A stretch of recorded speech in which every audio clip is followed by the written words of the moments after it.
Bonjour à tous, comment créer votre propre style pour vos vidéos sur YouTube? Comment marquer les esprits et engager votre audience? On se retrouve juste après ça.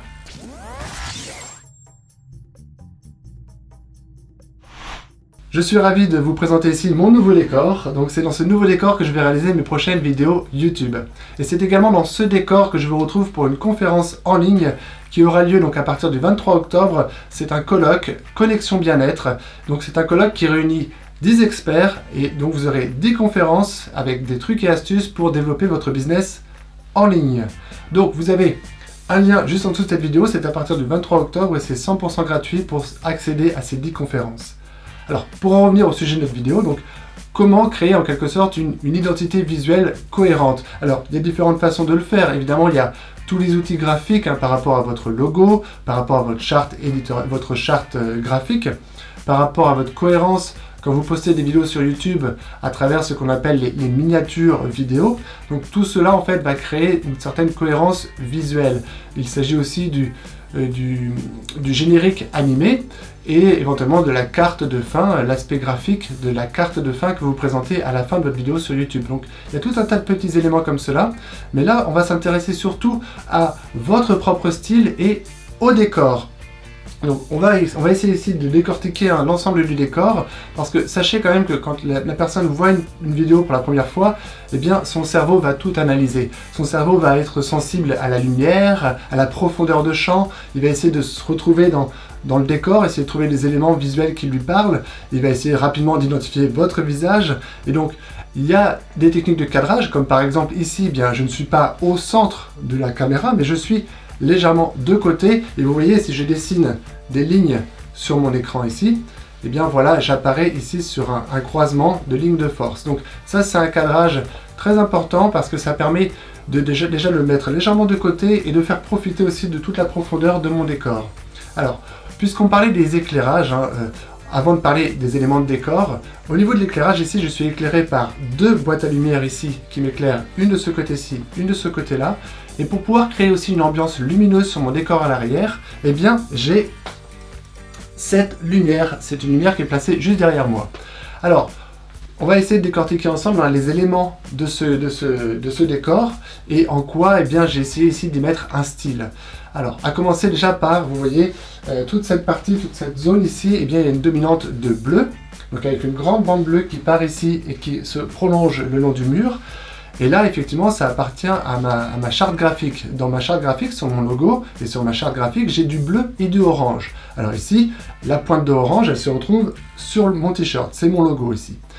Et j'essaye de toujours avoir cette nuance soit de bleu, soit de orange, même dans le cadre de mes revues de produits. Si vous regardez d'autres vidéos, eh bien, pour mes revues de produits, j'étale mes produits sur une table orange. Donc une table qui est aux formes un peu design, que j'ai découpé moi-même, façonné moi-même, je l'ai peinte avec la couleur de mon choix, donc orange, et je l'ai résiné, laqué, bref, j'ai fait une table sur mesure, une table qui me plaisait, et c'est cette table de couleur orange que j'utilise pour faire mes revues de produits, et donc voilà, j'ai une cohérence entre ma charte graphique bleu-orange, et ce qu'on retrouve ici dans les éléments de décor. Alors, comme je vous le disais, je cherche aussi à créer donc cette bande bleue, mais en jouant sur un effet de perspective. Parce que c'est très important, je pense, de pouvoir créer cette perspective. Donc on le voit ici, j'ai tout ce pan de mur ici qui crée une perspective avec les fuyantes. Et pour ce qui est du mur du fond, eh bien j'ai joué sur un autre effet de perspective.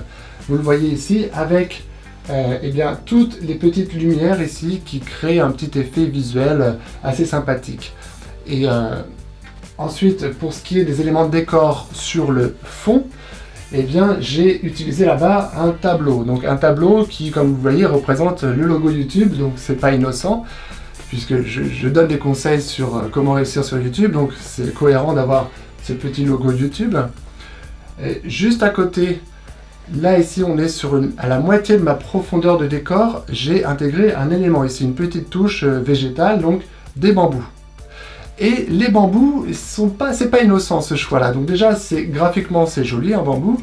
Et aussi, je reste convaincu que le bambou, ça a un symbole. Le bambou, ça pousse en permanence. Donc, Pour moi, le symbole qui est derrière ce bambou, c'est que c'est la valeur que vous avez en vous. Ce que je vous encourage à faire sur YouTube, c'est à semer de la valeur. Et en semant de la valeur, eh bien, vous allez avoir de la valeur qui continue à pousser, pousser et se répandre et qui ne cessera de grandir. Le bambou, c'est impliable. Donc, voilà pourquoi aussi j'aime cette image du bambou qui apporte une petite touche de déco et graphique à la mi-parcours de ma profondeur de décor. Et puis, en premier plan, je suis ici, coucou. Sur l'autre partie ici, et bien sur ce pan de mur, à la fois j'ai joué un peu la personnalisation avec des étagères et des livres. Alors à chaque vidéo j'essaierai de mettre un livre en évidence. Donc là le livre en évidence que je mets aujourd'hui c'est le livre de Guy Kawasaki, L'Art de l'Enchantement, super livre. Et puis il y a des petites touches de décor ici qui évolueront au fil de mes vidéos. Et derrière sur ce pan de mur ici, eh bien on le devine là, c'est des petits triangles que j'ai pliés moi-même, donc c'est un petit effet, ce que j'aime bien c'est le côté do it yourself, donc c'est un petit effet de pliage et ça apporte une petite cohérence parce que sur d'autres vidéos, eh bien j'ai carrément un mur de fond qui est recouvert de ces petites pyramides qui créent un effet graphique. Donc si vous allez voir d'autres vidéos sur ma chaîne YouTube, vous verrez, il y a ce petit effet visuel, donc c'est une petite, ici je crée une continuité entre ces pyramides qu'on trouve ici et les pyramides qu'on trouve sur mon autre décor. Voilà, donc j'ai fait ici à peu près le tour rapidement du décor. En ce qui concerne mon style, eh bien, soit je ferai des vidéos avec une veste et un t-shirt pour que ça fasse un peu business casual, ou de temps en temps avec une chemise. Et pareil pour le choix de mes t-shirts, donc c'est des choix de t-shirts que j'ai personnalisés moi-même, vous allez voir, j'ai différentes collections de t-shirts. Le logo du super youtubeur. Et pour finir, le t-shirt avec le logo YouTube renversé. Alors, je ne vais pas vous sortir toute ma collection de t-shirts, mais l'objectif, voilà, c'est à vous vraiment de passer à l'action, d'identifier quel est votre style, quelles sont vos chartes de couleurs, et surtout, quel est le petit élément visuel que vous aimeriez que votre audience retienne d'une vidéo à l'autre. Alors, il peut s'agir vraiment d'un petit détail, comme par exemple, si vous vous filmez sur un bureau, eh bien, vous pouvez mettre... pour une vidéo, mettre un premier livre inspirant et puis une tasse à café d'une certaine couleur. La vidéo suivante, eh bien, vous changez la couleur de la tasse à café. Et vous comprenez, vous pouvez créer comme ça des petits éléments graphiques dans votre décor qui sont évidemment en lien avec votre promesse et votre thématique de chaîne. Alors, pour vous donner comme ça quelques exemples, vous avez évidemment le style Apple, qui est un style fond blanc. Vous avez les styles également pour les entrepreneurs qui montrent qu'ils ont gagné une certaine liberté et qui aiment voyager. Eh bien, ils se filment dans des décors naturels. Donc ça aussi, c'est un style pour montrer que voilà, on peut entreprendre et voyager. Donc la meilleure façon de le prouver, c'est de se filmer dans un décor et dans des lieux différents. Donc vraiment, à vous de jouer, et surtout, je ne veux pas que la recherche d'un style, ce soit une excuse pour vous pour repousser au lendemain la réalisation de vos premières vidéos sur YouTube. C'est important de publier, dès que vous avez du contenu à délivrer, publier de l'information sur YouTube, du contenu intéressant, et petit à petit, votre promesse vous allez réussir à mieux définir votre promesse, et c'est après coup que vous allez trouver après un style, vous allez commencer à définir mieux votre style. Donc à vous de jouer et partagez avec moi les résultats dans les commentaires sur cette vidéo. Salut!